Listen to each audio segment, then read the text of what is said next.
Hai, Assalamualaikum warahmatullahi wabarakatuh. Perkenalkan, nama saya Nusa Fitri dari kelas TI 5B. Oke, di pertemuan kali ini kita akan membahas mengenai fungsi aljabar abstrak. Oke, untuk tidak membuang waktu, mari kita simak videonya. Oke, di sini yang akan kita bahas yaitu yang pertama ada pengantar aljabar abstrak. Yang kedua, pentingnya aljabar abstrak dalam kriptografi. Yang ketiga, struktur matematika dalam algoritma kriptografi. Yang keempat, teori bilangan dan faktorisasi. Yang kelima, teori grup dalam kriptografi kunci simetris.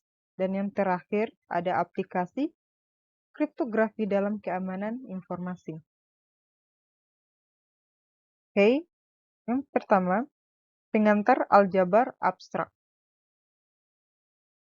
Definisi aljabar abstrak. Aljabar abstrak adalah cabang matematika yang mempelajari struktur matematika secara umum, tanpa terpaku pada sifat-sifat khusus dari objek matematika tertentu.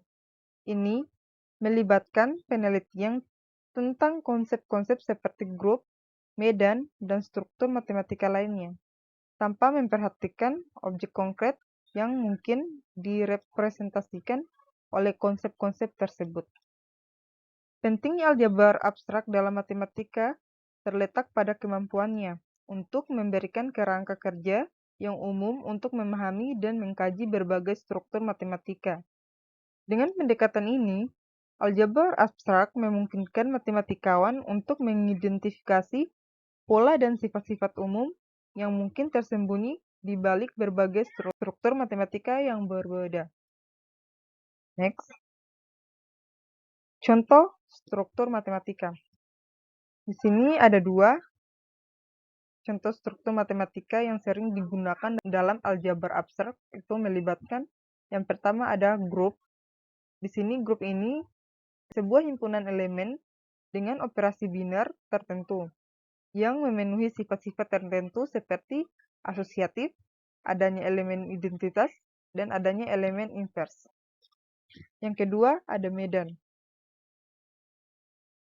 Struktur matematika yang melibatkan himpunan elemen dengan dua operasi biner, biasanya penjumlahan dan perkalian, yang memenuhi sifat-sifat tertentu seperti komutatif, adanya elemen identitas, dan adanya elemen invers. Oke, di sini yang kedua, pentingnya aljabar abstrak dalam kriptografi.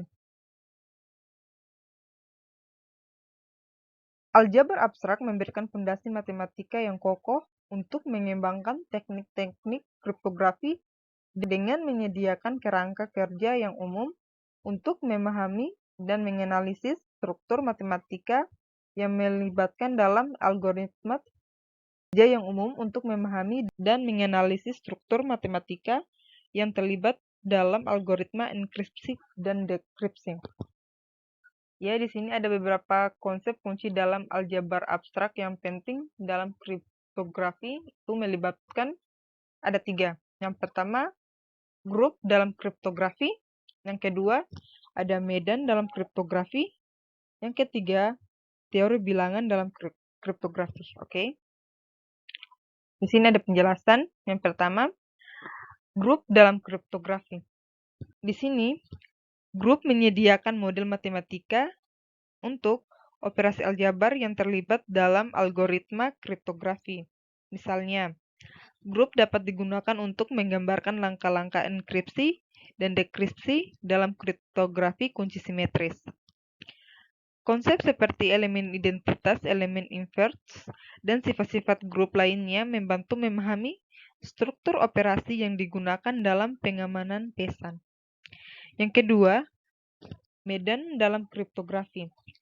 Di sini, medan memberikan struktur matematika yang lebih kompleks dan digunakan dalam algoritma kriptografi yang melibatkan operasi-operasi seperti penjumlahan dan perkalian modulo.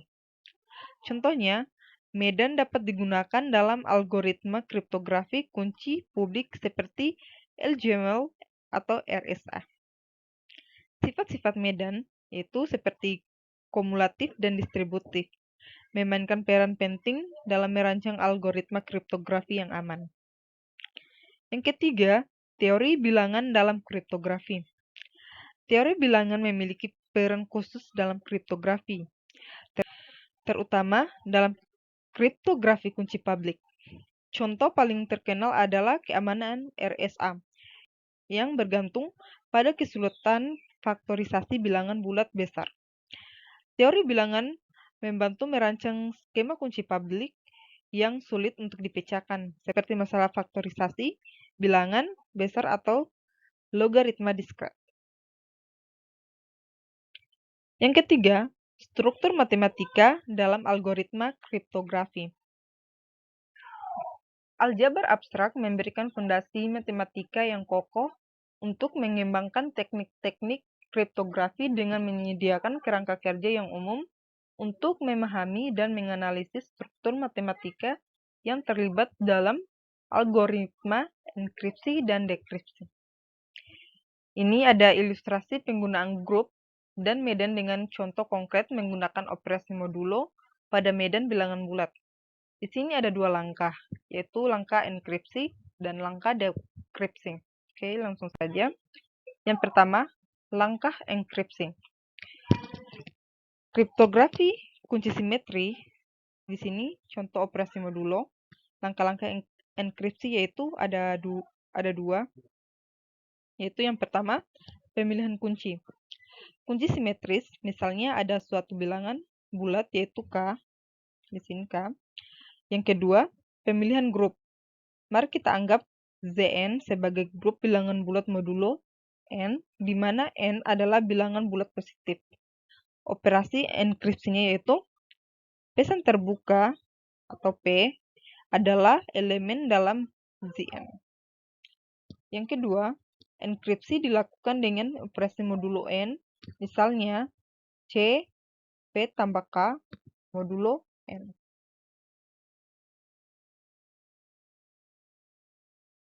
Langkah-langkah dekripsi. Yang pertama, pemilihan kunci menggunakan kunci simetris yang sama, yaitu K. Kedua, pemilihan grup. Sama seperti langkah-langkah enkripsi, kita anggap Zn sebagai grup bilangan bulat modulo N. Oke, operasi dekripsinya yaitu ciphertext adalah elemen dari Zn.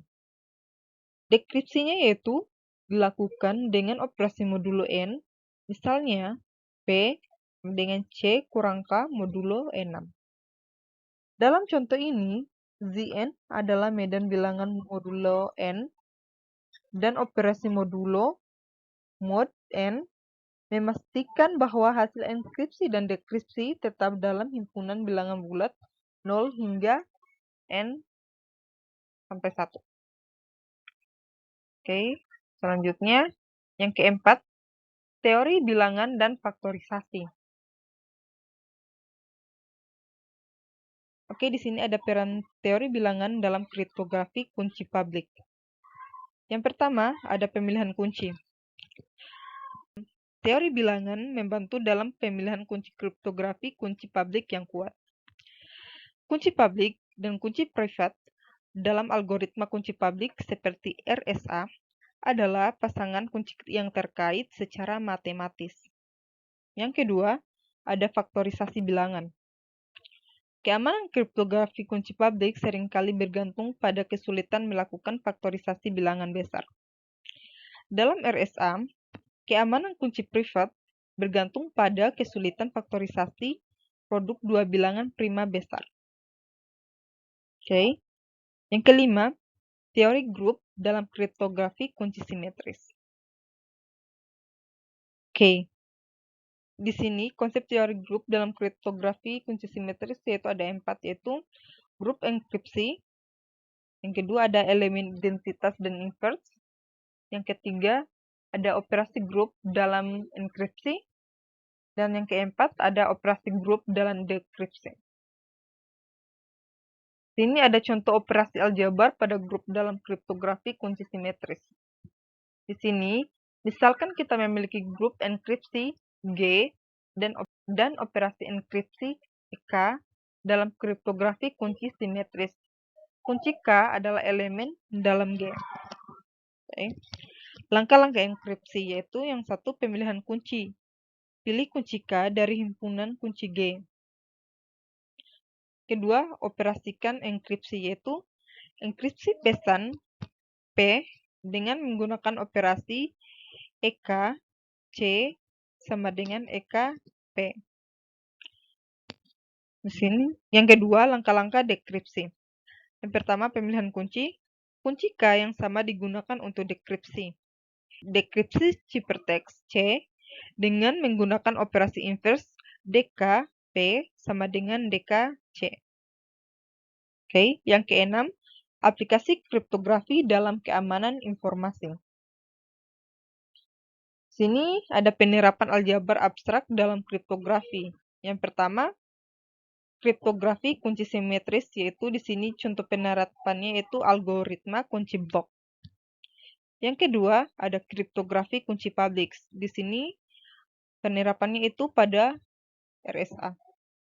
Yang ketiga, ada algoritma kriptografi hybrid. Di sini contoh penerapannya itu penggabungan kunci simetris dan kunci public. Yang keempat, ada integrity dan autentikasi. Contoh penerapannya yaitu message authentication kode atau MAC.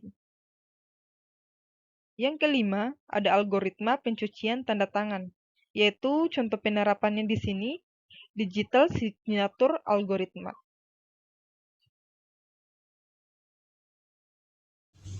Ya, itu saja yang dapat saya sampaikan di video kali ini. Kurang dan lebihnya mohon dimaafkan. Assalamualaikum warahmatullahi wabarakatuh.